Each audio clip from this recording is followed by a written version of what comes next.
السلام علیکم سر۔ وعلیکم السلام۔ سر سوال سے پہلے میرا ایک چھوٹا سا کامنٹ ہے۔ سر آپ کا بہت شکریہ، آپ اس سیشن کے لیے ٹائم نکالتے ہیں سر۔ سر جب بھی آپ سے سوال پوچھتی ہیں تو ہمیں سوالوں کو جواب ملتا ہے یا پھر ہمیں چیزوں کو دیکھنے کا نیا زاویہ ملتا ہے۔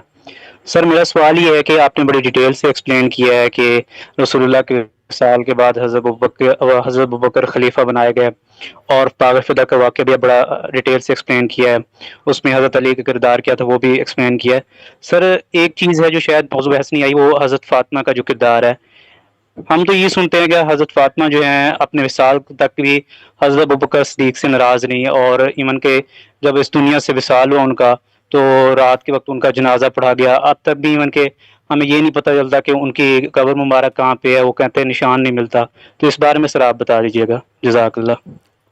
میرے بھائی، کسی چیز کے بارے میں اختلاف ہو جانا یہ انسان کا خاصہ ہے، وہ ابو بکر صدیق ہوں، وہ عمر ہوں، وہ کوئی بڑے سے بڑی شخصیت ہو، بلکہ یہ تو انسان ہے ہماری طرح۔ ان انسانوں میں سے جن کو پیغمبر بنایا جاتا ہے وہ اللہ کا انتخاب ہوتے ہیں، ان سے بھی بعض اوقات اختلاف ہو جاتا ہے۔ چنانچہ رسالت مآب صلی اللہ علیہ وسلم سے بھی صحابہ کو بعض موقعوں پر اختلاف ہوا۔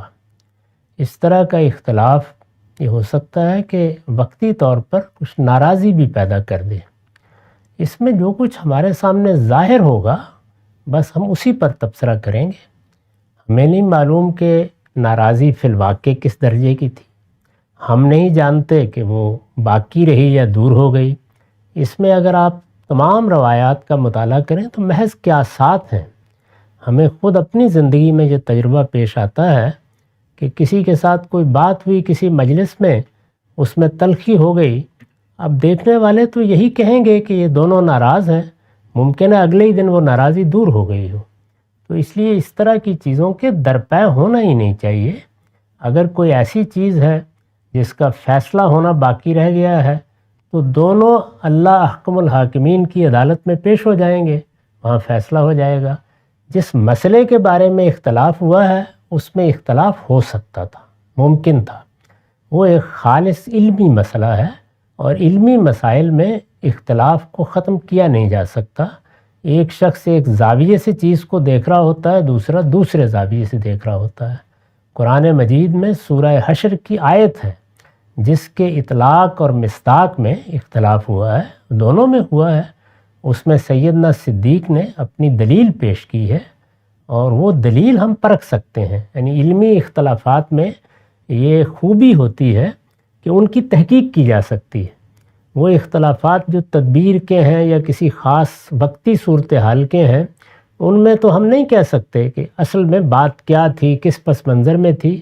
اس اختلاف کے لیے قرآن مجید کی آیت موجود ہے، اس میں آپ غور کر کے دیکھ لیں۔ میں نے اس کی وضاحت اپنی کتابوں میں کی ہے، قرآن مجید کی تفسیر میں بھی کی ہے، اور دوسری جگہوں پر بھی کی ہے۔ بالکل واضح ہے کہ سیدنا صدیق کی رائے بالکل درست تھی، اور انہوں نے قرآن مجید کا مدعا بھی بالکل درست سمجھا اور اس کے مطابق فیصلہ بھی بالکل صحیح کیا، یہ ہم کہہ سکتے ہیں۔ اب رہ گئی یہ بات کہ سیدہ اس فیصلے پر مطمئن ہوئیں نہیں ہوئیں، ناراض رہیں، تو اس کے بارے میں قیاس آرائی سے اجتناب کرنا چاہیے۔ ہمارے لیے دونوں غیر معمولی حیثیت رکھتے ہیں، سیدنا صدیق بھی اور سیدہ بھی، دونوں کے لیے عزت کے جذبات اپنے اندر رکھیے۔ ایک علمی مسئلے کا اختلاف ہے، وہ استاد اور شاگرد میں بھی ہو جاتا ہے۔